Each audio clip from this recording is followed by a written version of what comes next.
ما لكم إذا قيل لكم انفروا في سبيل الله اثاقلتم إلى الأرض أرضيتم بالحياة الدنيا من الآخرة فما متاع الحياة الدنيا في الآخرة إلا قليل।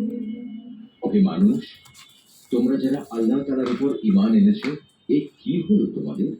যখন তোমাদের আল্লাহ তাআলার পথে কোনো অভিযানে বের হতে বলা হয়, তখন তোমরা জমিন আঁকড়ে ধরো। তোমরা কি আখিরাতের সমৃদ্ধির তুলনায় এই দুনিয়ার জীবনকে বেশি ভালোবাসো?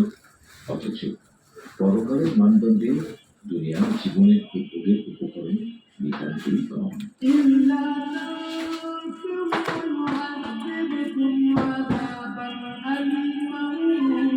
ويستبدل قوما غيركم ولا تضروه شيئا والله على كل شيء